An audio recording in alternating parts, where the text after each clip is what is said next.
Hey team, it's day 4 of the 90-day challenge. I hope you guys are doing great. Hope you had a good evening last night and good day today. Just want to walk through a few things as it relates to checking on the progress. Hopefully some of you guys are following along and doing this by yourselves. And the thing I want to talk about in addition is water, and just talk about the enormity of a gallon as a goal, when you start out. And just really want to walk through, ways you could potentially, work up to that water goal. So let's jump into it. So for the weight, well, like I said, I already got my blue and red, but I kind of already got it drawn out for you, but I like to use these things as a pointer. So anyway, for the weight, I weighted at 229. It's okay that I'm the same weight. That's the third day in a row if you can't remember from the last couple videos, but I was actually 228.2.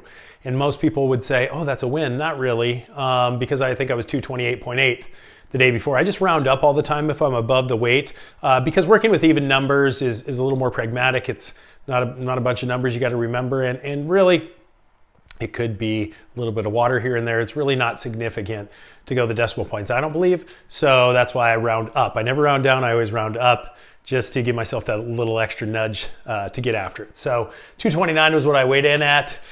2311 was my calories yesterday. Come on guys, give me a break. It was New Year's Eve, and I love ribeye steak, and I forgot how much fat is in that ribeye steak. I normally eat lean chicken, sirloin steak, or strips, something that's slightly leaner than the ribeyes, and I don't need a ton of them, but I loved it. Medium rare on the grill. It was a good night, and it was good. So anyway, 2311, I missed my goal. That's still not a good thing, right? You don't want to continue to sit on the high side of this range. You want to maintain, kind of around that 2000, because I'm going for 206 as my weight, which means 2000 to 2100 is kind of where my maintenance calories would be at that weight. So I need to kind of sit down there. So, you're going to have special occasions. So you need to, like last night, you need to have the cheat meals and things of that nature. So missing my calories is not a good thing. That's not what we want to do. We want to hit our daily goals, but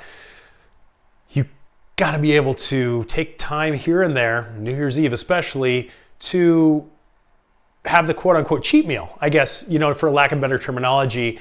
And as you get further along with this, and as you track your calories more and more, you will start to, what I say, like save or stack calories away. So you can have that ribeye, you can have that glass of wine, you can have that candy bar, that ice cream, because you'll eat less calories during the day, or you'll eat less calories with more roughage or things of that nature to fill you up. Anyway, we'll get past that. I'm not happy that I missed it, but at the same time, I did love that ribeye. Water, 126 ounces. This is what we're going to talk about in a little bit. For me, I like that goal. 115, I say, is a good goal to start out with, half your body weight in water. I'm going to hit that. I'm going to go for actually a gallon a day, just because that's a nice round number for me, but got to the 126. Sleep 7.5 hours. That's right in between my 7 to 8. I'm actually pretty surprised. I've hit it all the days, but do start back to a little more intense work next week. So we'll see what happens. 90 minutes of activity. So when you take a look at my activity, 90 minutes, you might think, well, come on, why would you have a goal of 30 minutes and triple that? If you remember why I set the 30-minute goal, it's because that's the first thing that always gets pushed in your day, okay? So let's just keep in mind that I set that 30-minute goal knowing that most days I'm going to shoot to get in there and lift, and I don't lift as heavy as I used to. So I figured I'd probably be able to get, out of there by like 45 minutes or whatever, or even an hour lifting, but I've kind of went away from lifting heavy like I used to as I get older and don't have as much time, and your joints start to hurt from sports and things like that that you played. 90 minutes is fine, but it took me a little longer because I'm not used to the program that I'm currently running. I'm running higher reps with shorter rest time in between, and I just didn't know exactly the exercises that I was doing. I forgot some of them. I had to look them up again just to make sure I got my form right. And that's why it took me a little longer. But I put down the 90 minutes because that's how long I was there. And I was moving the whole time I was in there. It's just, sometimes I was confused. So 90 minutes is there. Protein 205 out of the 200. I still believe and will until the day I die that protein is good. Unless you have some kidney issues or whatever, and even then, I don't know, I'd have to look up at the studies more. But, that 1 gram of protein per pound of body weight, I just get more full. I just have more satiety. And, you know, from what I've read, it takes a little bit for your body to burn that protein. So, it, you know, actually helps from a thermogenic expectation. So as we take a look at this, I did miss my calories, but New Year's Eve, okay, still, you don't want to use excuses, because once you start giving yourself that inch, you're going to take the whole mile, and then you're just blowing your goals forever. So as far as the weight's concerned, you know, when we get to day 7, I want to make sure that I've gotten at least 2 pounds and that we're averaging that 2 pounds a week. You'll see if you haven't been doing a lot of this and you're following along, you're going to lose a lot more than the weight, than the goal that you have over time. And as you get closer to your goal weight, it's going to be harder to lose. So what I fully expect is to lose more weight in the beginning and then taper off as we hit to the end, but overall average that 2 pounds a week. If you remember though, you guys, we got to hit our calories every day. Everything to this, from weight, calories, water, sleep, activity, protein, I believe is pretty important, but at the same time, your calories are number one. Remember, calories, sleep, and water, that's your trifecta. Like if you hit those 3, and like I said, as far as your doctor's concerned, they're not gonna feel bad about you, you know, restricting your calories a little bit, hitting your water, and getting your sleep. So with that, let's talk a little bit about water. Water is good for everything. Water is good for you. Your body's, the majority of your body is made up of water. And you might say, well, Richard, like, I don't like the taste, like my son, especially my 20-year-old, he doesn't like the taste of water. So we found other ways, whether it's soda water or, you know, sparkling water or putting some flavor in it, things of that nature, ways for him to start to drink water. Now he's just starting to drink more.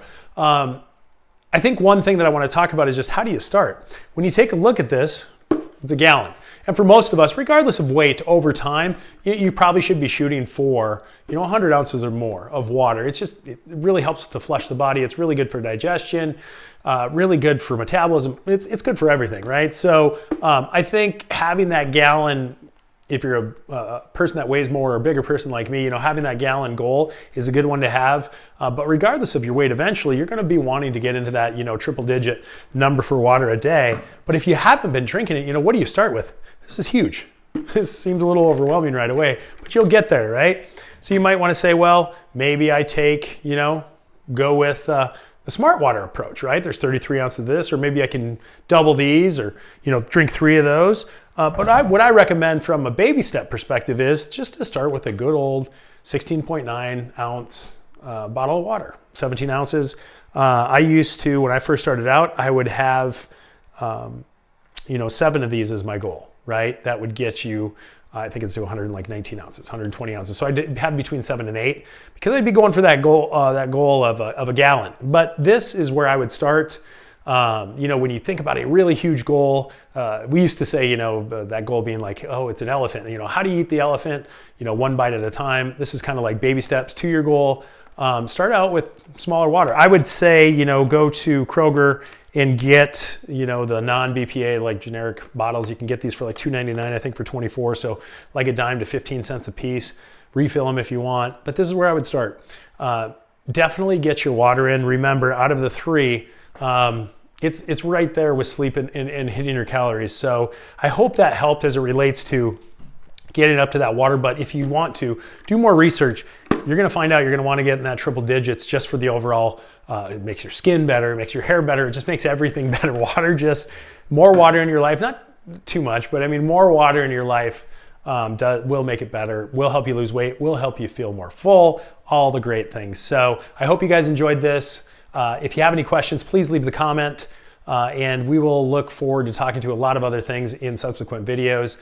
We're going to talk about lifting. We're going to talk about different types of cardio, different types of calorie-dense foods, things of that nature. We've got a lot coming for you. So again, thanks for following. Thanks for watching. And if you have anything, leave it in the comments.